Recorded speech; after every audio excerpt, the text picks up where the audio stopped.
So, big thing is on this boss is she has an attack that she'll do throughout the fight where it spawns these little red circle AoEs underneath your feet. They do quite a bit of damage, so you want to make sure you're moving and staying out of them. So, like, throughout this fight, you'll hear me, watch your feet, watch your feet, watch your feet, because those little red AoE circles, they're pretty slow, but if you're not paying attention, you're going to get hit with them.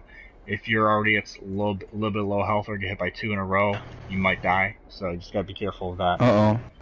How we used to do it on Bet was if you drop your meteors when she like is charging up her middle before she splits, the dot usually kills them before they split apart.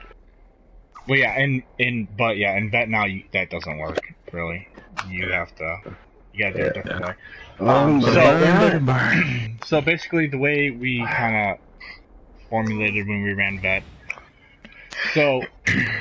She has that attacks. She attacks the tank. Tank has aggro, whatever. That's all fine. Every so often, she will split off 3 wraiths, or to start, it's 3 wraiths. Then it's 4, then 5, then 6.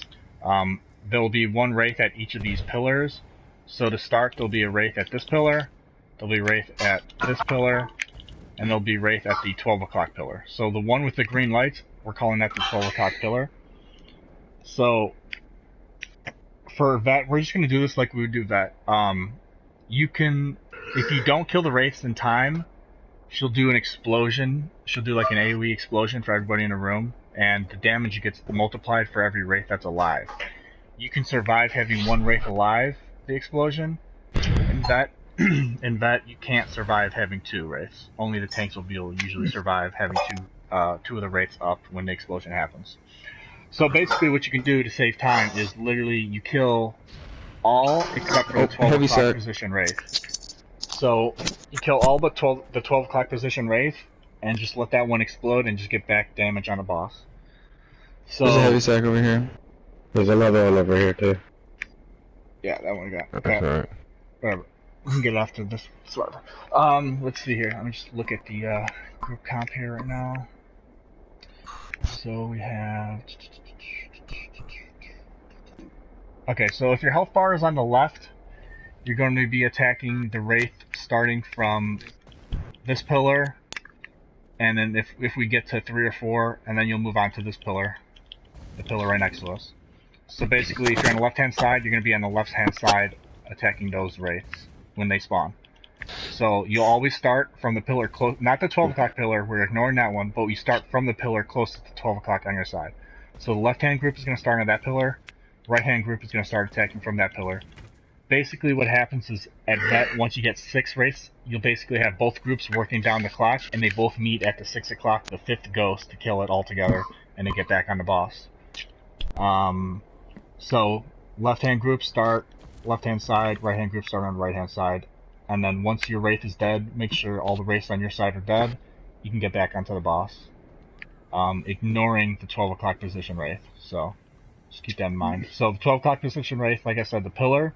If it has the green lights on the pillar, you do not attack that wraith. Okay. So if everyone sees right now, the pillar behind the boss has those little green lights. Do not attack the wraith at that spot. Okay. We're ignoring that one.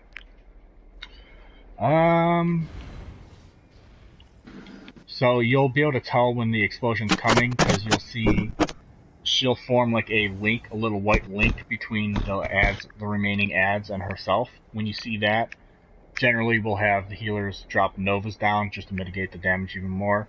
But that's just an indicator of when the explosion's actually going to happen. She also does like puts her hands up and stuff, but sometimes it's harder to see that. Alright, so yeah, so left-hand side just kind of be on the left-hand side of the room, right-hand side just be on the right-hand side. If you're full range DPS, just try to get it, you don't have to be stacked up really tight. You won't take damage unless you get hit by those red AoEs for the most part. So, just try to give some room for the melee builds to actually see where all those red circles are. If you're all stacked up on top of them too, it's hard for them to see, and they actually have to be in range to do damage. So just keep that in mind. Alright, Warden, on you then.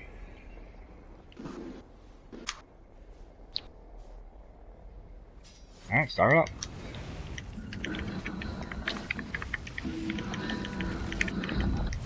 Yeah, we usually don't have to really call the wall hang right off the bat.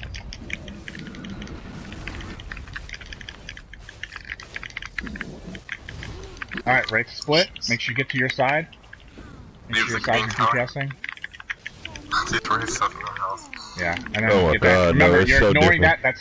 That's a 12 o'clock, guys. You're ignoring that one. Remember, you do not attack the one with the green light behind it. All right. Ignore the one with the green light on the pillar.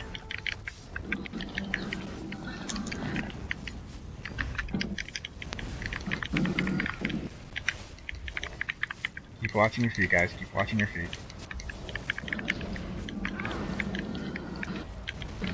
So now you can get another thing off.